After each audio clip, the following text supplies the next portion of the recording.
Mami Abdi. Abdi Ibrahim.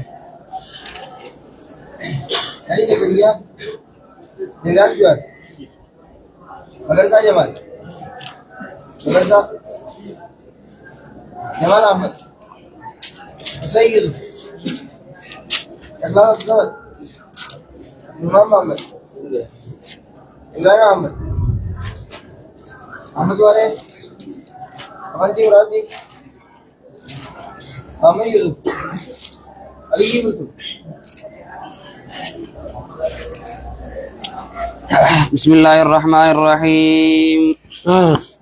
حدثنا موسى بن اسماعيل حدثنا داود بن ابي الفرات حدثنا عبد الله بن بريدة عن يحيى بن عمر عن عائشة رضي الله عنها زوج النبي صلى الله عليه وسلم قال سألت رسول الله صلى الله عليه وسلم عن الطاعون فأخبرني أنه عذاب يبعث الله ولا من يشاء وأن الله يجعله رحمة للمؤمنين ليس من أحد يقع الطاعون فيمكث في بلده صابرا محتسبا يعلم أنه لا يصيب إلا ما كتب الله له إلا كان له مثل أجر الشهيد.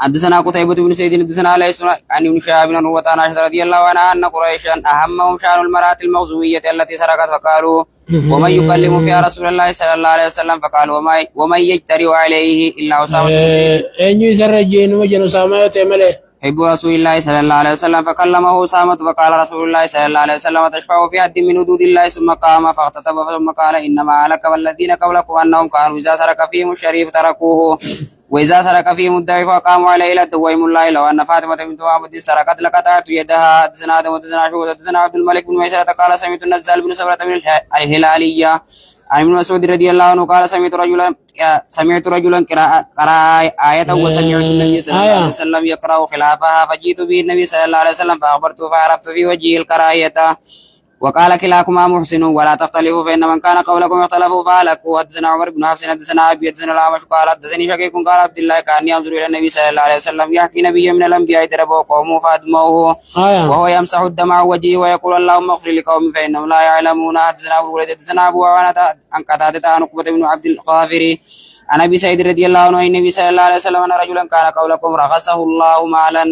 نمت وكسن درا رخصه الله مالا إيه أعطاه الله مالا ربي نريسا خنجان فقال لبنيه لما حضر يخان مو وريسات الدميسي برها خيسا خيدا إيه أكثر لو وبارك فيه قد فقال لبنيه لما حضر المان ساتي لو قولا دوتي تلوف تنجي أي أب كنت لكم جولي أبا كميل سنيتيجي قالوا خير أب أبا جالا روطات جنين قال فإني لم أعمل خيرا قط أنت كغارين تلقني إذا مت فارقوني أقول أنت نقبادا ثم سحقوني نداخادا ثم ذروني في يوم عاصف نفي جاساجي قوياك اللي سكان خيسا ففعلوا خاني جولينا كسقوته فجمعه الله عز وجل فقال ربي ما ولك بي عملك فقال جي ما عملك مالتو دام سكنا دام مجور السخاسجي قال مخافتك ربي صدمتيتي فتلقاه برحمته ربي لسافان بيجي الله رحمة ساتين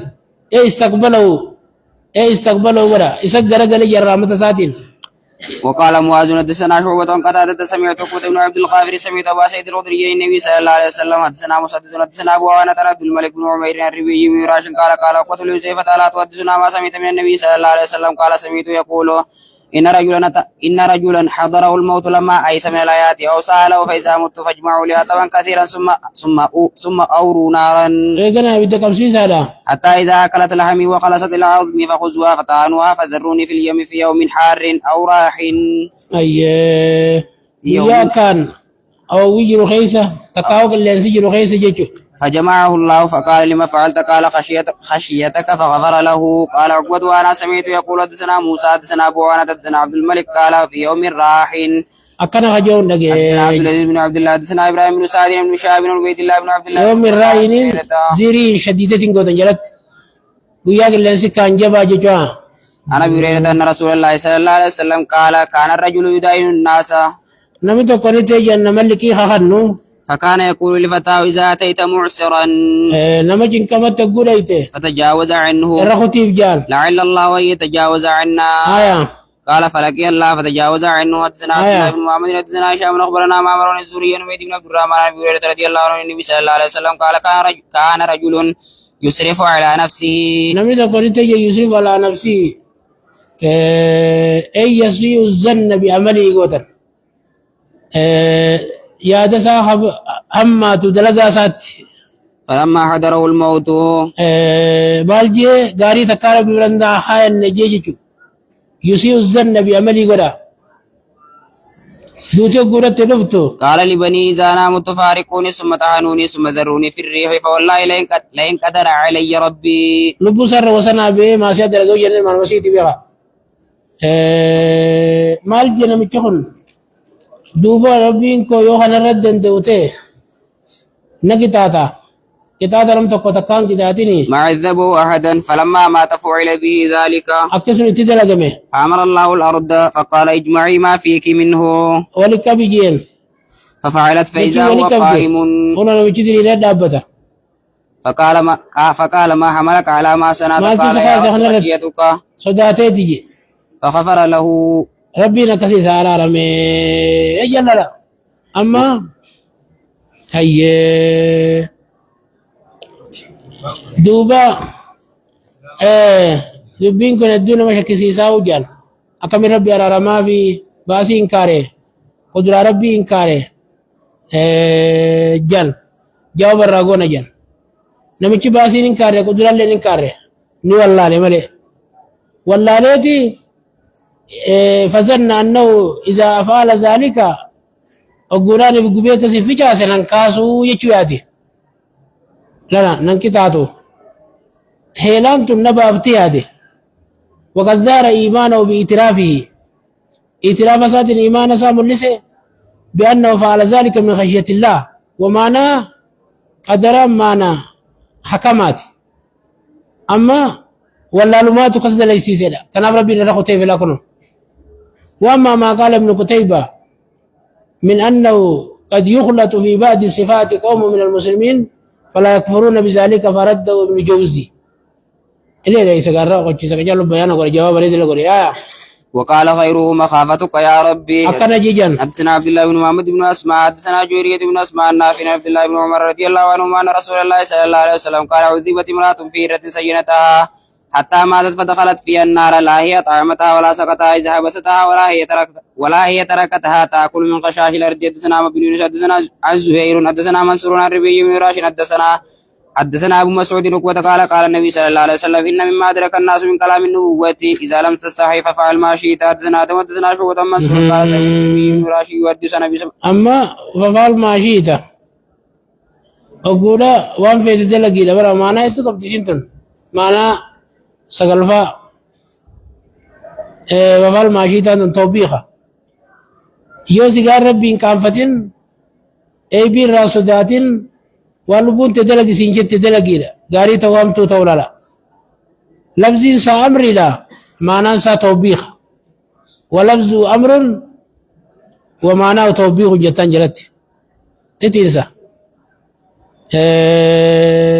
آية حدثنا آدم حدثنا شعبة عن منصور قال سمعت ربيع بن راشد يحدثنا أبي مسعود قال النبي صلى الله عليه وسلم إن مما أدرك الناس من كلام النبوة إذا لم تستحي فاصنع ما شئت. حدثنا بشير بن محمد أخبرنا عبد الله أخبرنا يونس عن الزهري أخبرني سالم أن ابن عمر حدثه أن النبي صلى الله عليه وسلم قال بينما رجل يجر إزاره من الخيلاء خسف به فهو يتجلجل في الأرض إلى يوم القيامة. تابعه عبد الرحمن بن خالد عن الزهري. يونس جلايا حدثنا موسى بن اسماعيل حدثنا وهيب قال حدثني ابن طاووس عن ابي هريره رضي الله عنه النبي صلى الله عليه وسلم قال نحن الاخرون السابقون يوم القيامه بيد كل امه أكنا أجل ملي كل أمتا اوتوا الكتاب من قبلنا واوتينا من بعدهم فهذا اليوم الذي اختلفوا فيه فغدا لليهود وبعد غد للنصارى على كل مسلم في كل 7 أيام. كل مسلم عرفت كل ويات ربا غيست يوم يغسل راسه ويا لكتوت جللا ويا تربان را دكچو كبار نمني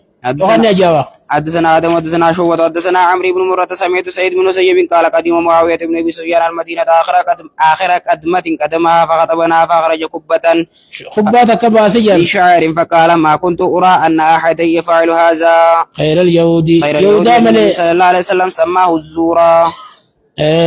رسول الله يامي جمع سياجي زورا ما سيادة جي يامي وانا كنا قرأتشو يعني الوصال في الشعر يعني رفل سولي متنسو خنا باني جيجو تابعه خندر عن شعبة. آدم جل غيا بسم الله الرحمن الرحيم. كتاب المناقب. باب قول الله تعالى يا أيها الناس إنا خلقناكم من ذكر وأنثى فارو جچو مراقب أقول سنجم فارو جچا وجعلناكم شعوبا وقبائل لتعارفوا إن أكرمكم عند الله أتقاكم وقوله واتقوا الله الذي تساءلون به والأرحام إن الله كان عليكم رقيبا وما ينهى عن دعوى الجاهلية. آية دعوة جالية روان دوركان قول من يچك جالياتان الشعوب النسب. شني جچو النسب البعيد. شني القدو جچو والقبائل دون ذلك. اتكو جچو. حدثنا خالد بن يزيد الكالي حدثنا أبو بكر عن أبي حسين عن سعيد بن جبير بن عباس رضي الله عنهما وجعلناكم شعوبا وقبائل لتعارفوا. قال الشعوب القبائل العظام والقبائل البطون. يبدون جچو.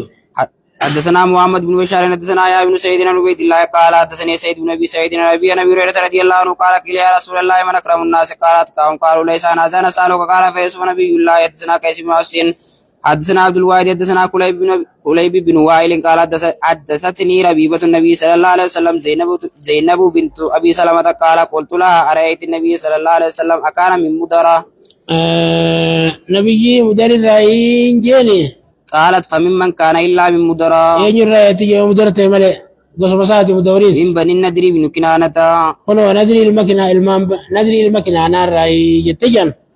حدثنا موسى حدثنا عبد الواحد حدثنا كليب حدثتني ربيبة النبي صلى الله عليه وسلم واظنها زينب قالت نهى رسول الله صلى الله عليه وسلم عن الدباء والحنتم والنكير والمزفة وقلت لها أخبريني النبي صلى الله عليه وسلم. ما نبينا وديسين ممن كان من مدر كان.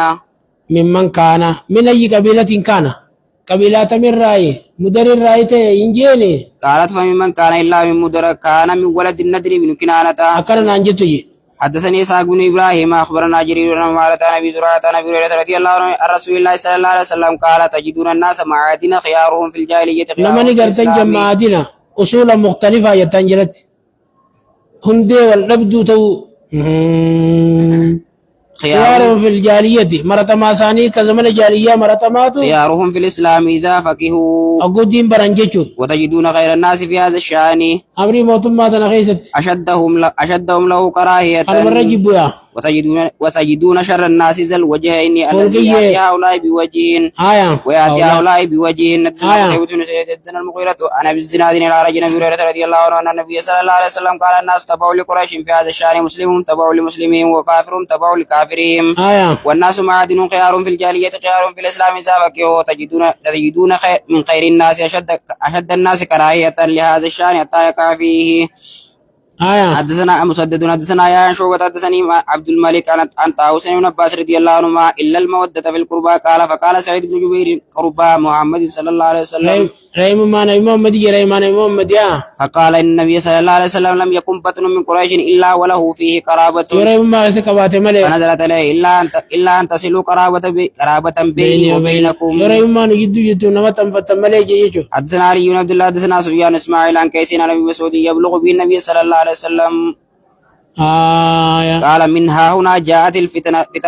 من جد شرق قولي قرابة خناي فتنان دفتيان. نحو المشرق والجفاء. قرا مشرق نجيجو والجفاء غوغوغيني وغلاظ القلوب جبيني قلبي لا في الفدادين. أرما أروح يسال بخيس جرتي جلا أهل الوبر ورد سادا خنتان عند أصول أذناب الإبل والبكر. وكيجي على فريق بتني وربتي فتن. ربيعة ومدرة. حدثنا من أخبرنا شعيب بن الزهري قال أخبرني أبو سلمة بن عبد الرحمن أن أبا هريرة رضي الله عنه قال سمعت رسول الله صلى الله عليه وسلم يقول الفقر والخيلاء في الفدادين أهل الوبر والسكينة في أهل الغنم والإيمان يماني والحكمة يمانية. قال أبو عبد الله سميت اليمن لأنها عن يمين الكعبة. يمن جامتني أمتي جمرك كعبة جرتي. والشام لأنها عن يسار الكعبة. شام جامتني أمتي بتا كعبة جرتي. والمشامة الميسرة. مشامان بتاجيشو. واليد اليسرى الشؤمة. أركي بتا شؤمة جامة. والجانب الأيسر الشام جامة. باب مناقب قريش. فاروق قريش. أخبرنا شعيب بن الزهري قال شبر بالله جنور أنا ناس شو منطقكم يا بتاعي